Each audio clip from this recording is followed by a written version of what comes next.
अब हम देखते हैं कि यूएसबी जब पेन ड्राइव को कैसे असेस करना है। यूएसबी जब पेन ड्राइव को थोड़ा सा असेस करना सीडी रोम से थोड़ा सा डिफिकल्ट होता है, क्योंकि सीडी रोम को या डीवीडी को उन्होंने पहले ही फिक्स अक्सर दे रखा है कि SR0 होगा जहाँ आपका डिवाइस सीडी रोम होगा, जहाँ डिवाइस डीवीडी होगा। बट पेन ड्राइव की में दिक्कत है कि पेन ड्राइव को उन्होंने क्या दिया हुआ है, SDA1 दिया हुआ है, SDB दिया हुआ है कि SDC दिया हुआ है। वो कब पता लगेगा, जब आप पेन ड्राइव को अटैच करोगे तभी आपको पता लगेगा कि भी इसको क्या कौन सा डिवाइस मिला हुआ है, फिर उस हिसाब से आपको करनी पड़ेगी।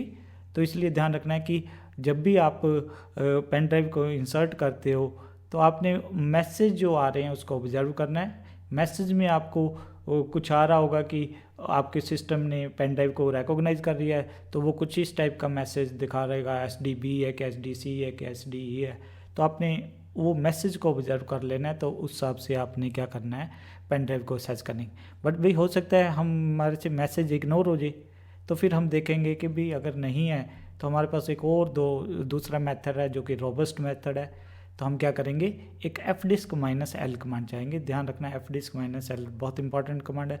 ये आपको फिक्स डिस्क, आपको डिस्क्स के बारे में बताती है क्या क्या इन्फॉर्मेशन है।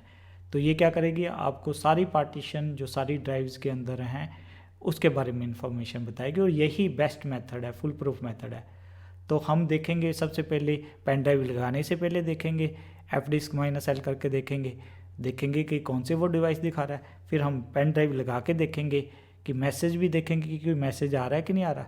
और दूसरा हम दूसरा मेथड भी देखेंगे, फिर fdisk-l चला के देखेंगे, तो उससे हमें पता लग जाएगा कि कौन सा अक्षर मिला हुआ है।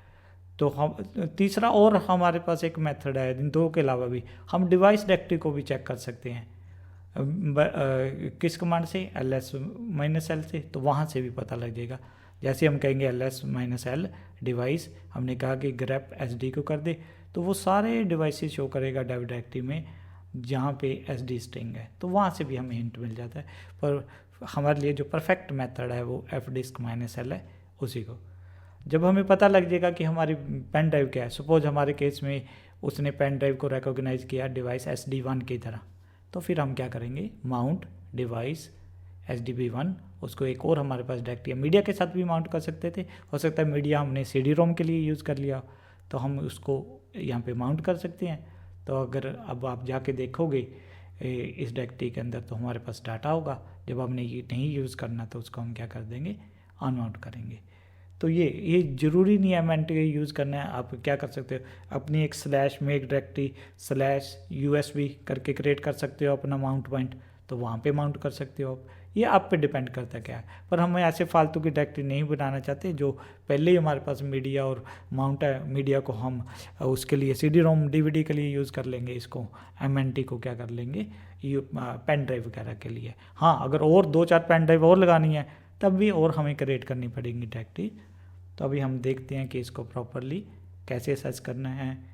और ध्यान रखना है कि कल को अगर आप सपोज वीडियो सुनने के बाद कोई आपके घर वाले पूछते हैं कि आज क्या सीखा, आप कहोगे CD रोम को सर्च करना सीखा, पेन ड्राइव को, वो आपका मजाक ना उड़ाने लग जाए कि ये क्या बात हुई, पेन ड्राइव सर्च करना, और ये तो कोई 2 साल का बच्चा भी कर लेगा CD रोम को सर्च करना। नहीं, विंडोज़ के मामले में बहुत आसान होता है। लिनक्स में ये पेन ड्राइव को CD रोम को एक्सेस करना भी एक कला है, कमांड चलानी पड़ेगी, कमांड के बाद आप एक्सेस कर सकते हो। फिर नहीं यूज़ करना उसके बाद भी कमांड से उसको करना पड़ेगा। तो यहाँ पे इवन ये एक्सेस करना भी एक स्किल है, तो इसलिए आप घर वालों को जवाब दे सकते हैं नहीं भाई, इसके अंदर ये लिनक्स के अंदर थोड़ा सा अलग ढंग से हम चीज़ों को सर्च करते हैं। तो इसलिए ध्यान रखना। अब हम अगली वीडियो में हम देखेंगे कि डेमो देखेंगे उसकी कि कैसे यूज़ करना है।